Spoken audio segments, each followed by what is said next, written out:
Je n'avais jamais eu l'intention de tomber amoureuse de lui. Juste une autre journée au bureau, à servir du café aux cadres. Mais quand James Parker, PDG milliardaire, a commencé à me laisser des cadeaux anonymes, mon monde a basculé. Puis est venu l'accident, qui l'a forcé à tout révéler. Et plus rien ne serait jamais pareil. Si vous vous êtes déjà demandé ce que ça fait quand le destin s'en mêle pour changer votre vie à jamais, appuyez sur J'aime et abonnez-vous. Voici une histoire d'amour inattendu, d'émotions cachées et de ces moments où l'univers a des plans plus grands que les nôtres. L'alarme hurle à 5h30, comme tous les jours. Je repousse 2 fois ma petite rébellion contre la machine corporative qui possède le reste de mes heures. Je m'appelle Sarah Mitchell et on me qualifie d'assistante administrative chez Meridian Enterprises. Autrement dit, je suis celle qui veille à ce que tout le monde puisse faire son vrai travail. Mon minuscule appartement tient à peine un lit et une commode, mais la fenêtre donne à l'est, et parfois, quand j'ai de la chance, j'attrape le lever du soleil, peignant la ville d'or, avant de courir prendre le métro. 3 ans après l'université, avec un diplôme en littérature anglaise et une montagne de dettes étudiantes, je ne suis pas exactement destinée au penthouse et aux voitures avec chauffeur. Chaque matin, je jongle avec des plateaux remplis de café qui coûtent plus cher que mon salaire horaire. L'étage des cadres est prioritaire, surtout son bureau à lui. James Parker, 34 ans, milliardaire après avoir révolutionné la fabrication technologique durable. Cela fait 18 mois que je travaille ici et il m'a adressé la parole exactement 7 fois. Toujours poli, toujours distant, comme s'il regardait à travers moi plutôt que moi. Les tabloïds le surnomment le prince de glace pour ses décisions d'affaires impitoyables et sa vie privée inaccessible. Tu le fixes encore, murmure ma meilleure amie Mia, alors que je dépose le café noir de Parker, sans sucre, avec une touche de lait d'amande. Elle travaille en design graphique et, elle crée vraiment des choses. C'est juste un homme, Sarah, un homme ridiculement riche et injustement beau, mais un homme quand même. Mais il y a quelque chose en lui qui ne colle pas avec les couvertures glacées des magazines. Parfois, je surprends une lueur différente, quand il pense que personne ne le regarde. Une ombre au fond des yeux, la façon dont ses épaules s'affaissent légèrement après une réunion. Dans la hiérarchie de Meridian, je suis invisible. Les cadres en costume sur mesure, les managers en quête de reconnaissance, les jeunes analystes ambitieux, ils ont tous un chemin vers le sommet. Moi, j'ai juste un chemin entre la machine à café et la salle des copies. Mais la nuit, j'écris des histoires sur des gens qui échappent à leur quotidien ordinaire pour trouver quelque chose d'extraordinaire. J'écris des emails à des agents littéraires que je n'envoie jamais. Je rêve de mots qui comptent. Tout le monde pense connaître James Parker, le génie des affaires, le négociateur impitoyable, le célibataire intouchable. On murmure sur les mannequins qu'il fréquente ou les concurrents qu'il écrase. Mais personne ne semble remarquer qu'il remercie toujours le personnel d'entretien par leur prénom ou qu'il tressaille légèrement quand on parle de sa famille. Moi, je le remarque. C'est facile de voir les gens clairement quand eux ne vous voient pas. Tout a commencé avec un stylo. Pas n'importe quel stylo. Un Mont Blanc vintage bleu nuit, avec un clip argenté. Je l'ai trouvé sur mon bureau un mardi matin, niché dans un écrin de velours, avec une note manuscrite pour vos pensées. Pas de signature, pas d'explication, juste 4 mots, écrits d'une main élégante et assurée. Admirateur secret en vue, s'est exclamé Mia à la pause déjeuner. Ce truc coûte plus cher qu'un mois de ton loyer, Sarah. Je l'ai retourné entre mes doigts, sentant son poids parfait. Personne chez Meridian ne savait que j'écrivais la nuit. Personne, sauf les RH, ne savait que mon diplôme de littérature anglaise prenait la poussière pendant que je servais du café. Une semaine plus tard, c'était un livre. Un Austen, édition originale, Persuasion. J'en avais parlé une seule fois, juste une, lors d'une conversation en salle de repos sur les romans classiques, quand on m'avait demandé mon préféré. Je ne pensais pas que quelqu'un écoutait. La note, cette fois-ci, disait simplement « Les secondes chances existent ». Le bureau tout entier a spéculé. C'est Brian de la compta, c'est sûr, affirmait Jen du marketing. Il trouve toujours des excuses pour venir à ton étage. D'autres ont suggéré le nouveau directeur artistique ou même un des agents d'entretien. Personne, pas une seule fois, n'a mentionné James Parker. Le troisième cadeau est arrivé après une soirée où j'étais resté tard pour finir des rapports trimestriels. Des billets VIP pour le symphonique, le concert exact que j'avais mentionné vouloir voir, en prenant un appel de Mia à mon bureau. 2 billets en fait. La note, la beauté se partage. J'étais seule dans le bureau vide, le cœur battant, soudain consciente des caméras de sécurité dans chaque recoin. À chaque réunion, j'ai commencé à observer l'écriture des gens en prenant des notes, à scruter les mains des hommes qui me tendèrent des documents. Je suis devenue détective dans ma propre vie, cherchant des indices avec une intensité qui me surprenait. Pendant ce temps, une petite voix chuchotait. Pourquoi quelqu'un s'intéresserait-il à une assistante administrative qui n'a rien d'exceptionnel à offrir? Et puis, il y avait James Parker, traversant le bureau comme toujours, intouchable, concentré, parfois croisant mon regard avec un simple signe de reconnaissance. Mais était-ce mon imagination? Ou ses yeux s'attardaient-ils un peu plus sur moi ces derniers temps? Ses doigts hésitaient-ils à peine en prenant son café du matin? Était-ce un sourire furtif quand je faisais une remarque intelligente en réunion?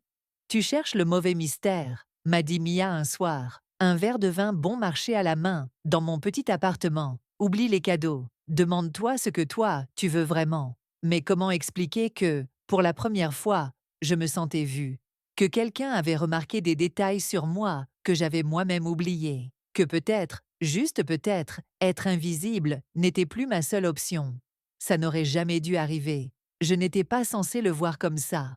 J'étais restée tard pour finir du classement. L'étage des bureaux étrangement silencieux, à part le bourdonnement lointain des aspirateurs des agents d'entretien. C'est à ce moment-là que je l'ai entendu, une voix venant de la salle de conférence. Sa voix, mais différente, plus douce. Aucune trace du ton autoritaire qui dirigeait des réunions à plusieurs milliards de dollars. J'aurais dû me manifester, partir sans un mot. Mais au lieu de ça, je suis restée figée devant la porte entr'ouverte, écoutant James Parker parler en visioconférence avec une femme en blouse, entourée d'enfants à la tête chauve et au sourire fragile. La nouvelle aile sera prête le mois prochain, disait-il, et j'ai organisé l'arrivée de l'équipement pour la semaine prochaine. De façon anonyme, comme toujours, la chaleur dans son regard, la douceur avec laquelle il appelait chaque enfant par son prénom. Ce n'était pas le James Parker dont parlaient les magazines économiques. Les rumeurs sur lui flottaient dans les couloirs de Meridian, comme des fantômes. Des murmures sur une fiancée morte trop jeune, des parents perdus dans un accident, un frère en lutte contre l'addiction. Les cadres échangeaient ces histoires comme des monnaies d'échange, entre 2 déjeuners à huis clos. Mais en le voyant ainsi, cette nuit-là, j'ai compris qu'ils ne savaient rien de l'homme qui signait leur chèque. Puis est arrivé le projet Maxwell. Un client énorme, un délai impossible, tous les employés mobilisés. Soudain, on m'a intégré aux réunions. J'ai commencé à prendre des notes, directement pour l'équipe dirigeante. James a même demandé mon avis sur des présentations. Tu as une manière unique de formuler les choses, m'a-t-il dit un jour. J'ai senti mes joues s'échauffer sous son regard, qui a duré 3 battements de cœur de trop. Les cadeaux continuaient. Un vinyle rare d'un groupe que j'avais mentionné aimer à l'université. Une boîte en bois sculptée, identique à celle que possédait ma grand-mère. Chaque présent prouvait que quelqu'un faisait attention aux moindres détails de ma vie, les collectionnant comme des pierres précieuses. Chaque note devenait plus personnelle, plus intime, écrite de cette même main élégante. « Il te regarde », a observé Mia pendant une soirée d'entreprise. Pas d'une façon bizarre, plutôt comme s'il essayait de mémoriser quelque chose d'important.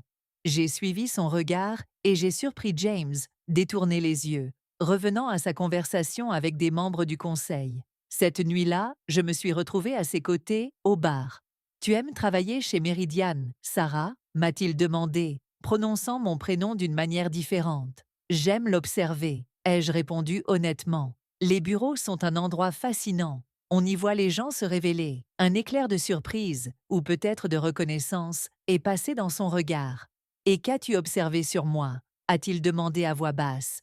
Je l'ai regardé droit dans les yeux. « Que tu es bien différent de ce qu'ils disent. » Un instant, j'ai cru voir une lueur de peur traverser son visage.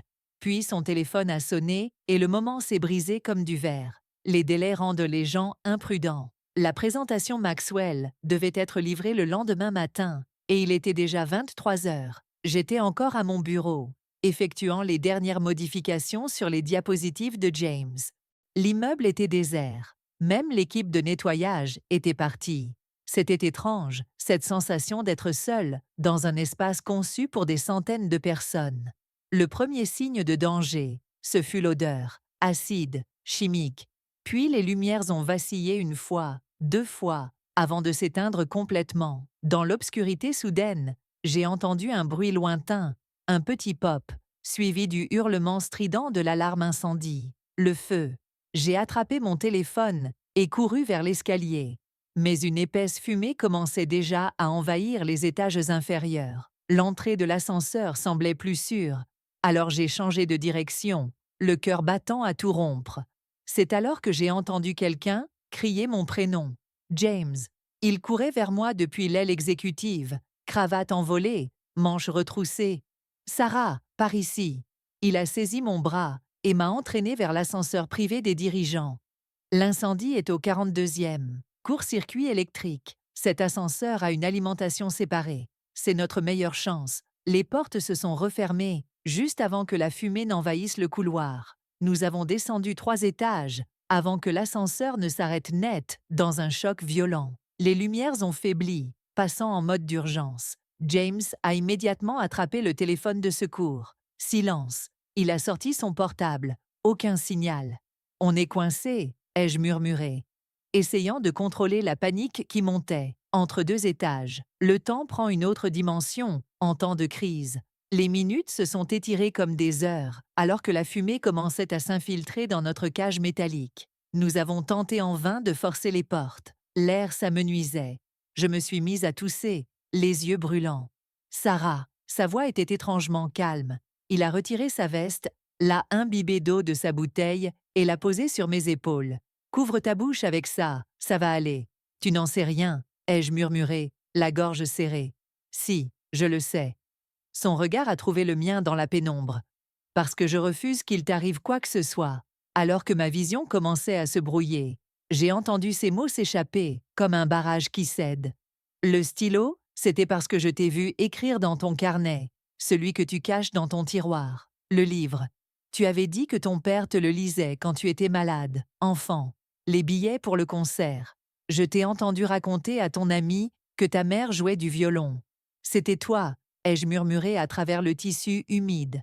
Pendant tout ce temps, sa main a trouvé la mienne dans l'obscurité. Je t'observe depuis des mois. Pas d'une manière étrange, je te le jure. Tu vois les gens, Sarah, vraiment. Tu remarques ce que les autres ignorent. Tu es... L'ascenseur a violemment tremblé, coupant ses paroles. Les lumières ont clignoté. Des voix ont résonné au-dessus de nous. Alors que tout devenait flou autour de moi, la dernière chose dont je me souviens, c'est James me tenant contre lui, murmurant « Reste avec moi, Sarah, je t'en prie ». Je me suis réveillée dans une chambre d'hôpital, un masque à oxygène sur le visage. James Parker dormait dans un fauteuil, à côté de mon lit, sa main toujours serrée autour de la mienne, son visage couvert de suie. Les hôpitaux ont une façon étrange de balayer les apparences. Dans cette chambre stérile, au bip des machines, James Parker n'était plus un milliardaire intouchable, juste un homme fatigué, aux yeux rougis, refusant de partir tant que les médecins n'avaient pas confirmé que j'allais m'en sortir. « Pourquoi n'as-tu pas simplement parlé avec moi ?» ai-je demandé le 2e jour, ma voix encore rauque à cause de la fumée. « Pourquoi tous ces cadeaux secrets ?» Il baissa les yeux vers ses mains, fortes, capables, mais qui semblaient de maintenant incertaines. « Le déséquilibre de pouvoir, dit-il enfin. Je suis ton patron. Techniquement, je possède l'entreprise où tu travailles. Toute approche directe aurait semblé coercitive. Alors, à la place, tu as choisi des cadeaux anonymes? Ça ne fait pas du tout flippant, dis-je, mais sans réelle hostilité dans ma voix. Je sais ce que ça donne. Son sourire était teinté d'autodérision, humain d'une manière que son personnage public ne permettait jamais. Emma, ma fiancée qui est morte, travaillait dans ma première entreprise. Les rumeurs, les accusations qu'elle avait couchées pour obtenir des promotions, ça l'a détruite. Après l'accident, Je me suis promis de ne plus jamais mettre une autre femme dans cette position. L'histoire se déversa de lui. Comment il m'avait d'abord remarqué en train de défendre un stagiaire contre les abus verbaux d'un vice-président. Comment il avait observé mon attention minutieuse aux détails que les autres négligeaient. Comment il m'avait accidentellement entendu parler de mes rêves d'écriture avec Mia. Tu es la première personne depuis des années à voir au-delà des couvertures de Forbes, dit-il. Les cadeaux étaient ma façon lâche d'établir un lien sans compliquer ta vie. La nouvelle de l'incendie et de notre sauvetage dramatique se répandit dans Méridiane comme une traînée de poudre. Quand je revins au travail une semaine plus tard, les murmures me suivaient partout. Profiteuse et arriviste remplacèrent mon nom dans les conversations à la cafétéria.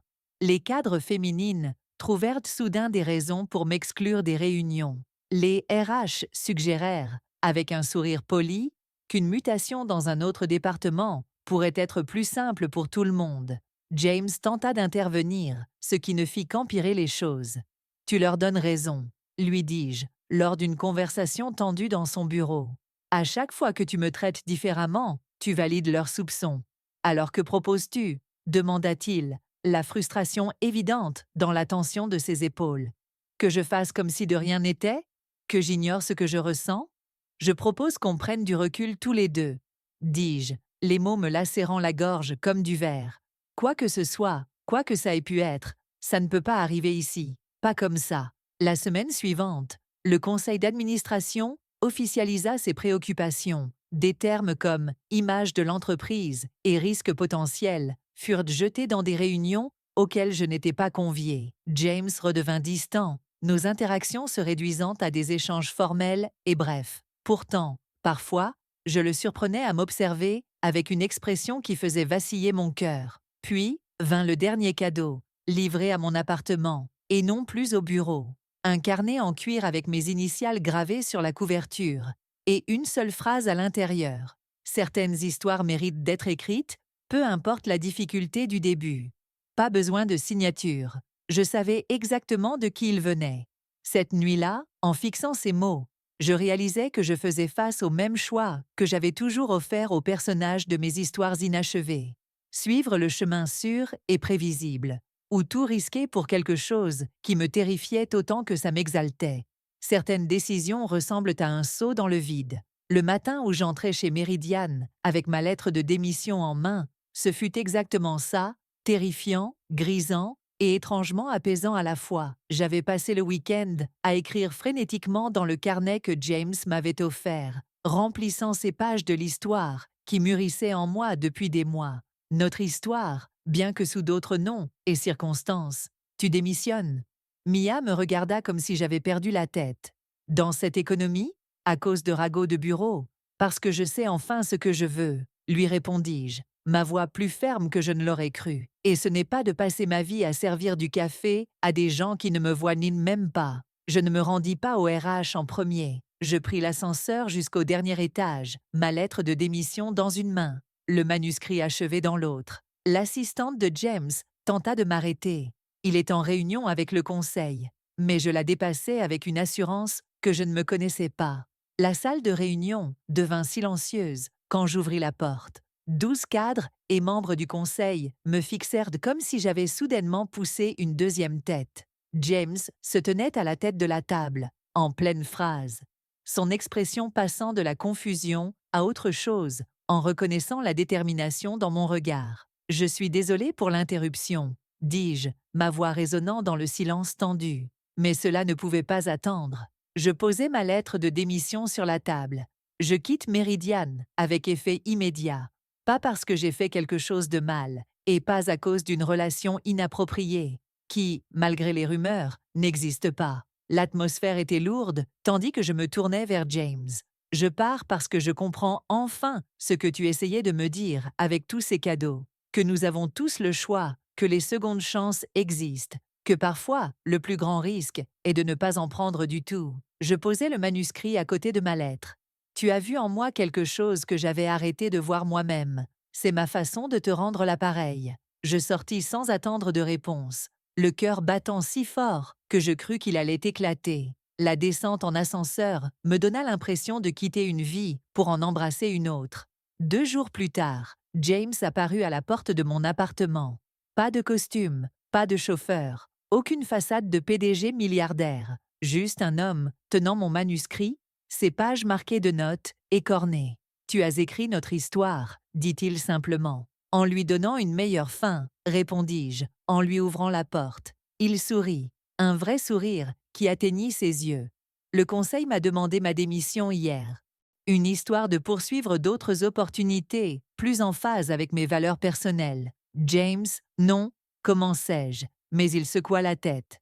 J'ai passé 10 ans à construire quelque chose que je pensais pouvoir combler le vide après la mort d'Emma. Ça n'a jamais suffi, mais ces derniers mois, à t'observer, à te connaître, pour la première fois, j'ai eu l'impression d'être vivant, à nouveau. Il prit une profonde inspiration. Je ne veux pas être ton patron. Je ne veux pas être le milliardaire qui t'a séduite. Je veux juste avoir une chance d'être l'homme qui te voit exactement tel que tu es. C'est à ce moment-là qu'il me montra la photo qu'il avait trouvée dans les archives de sa famille. Un événement caritatif datant d'il y a 20 ans.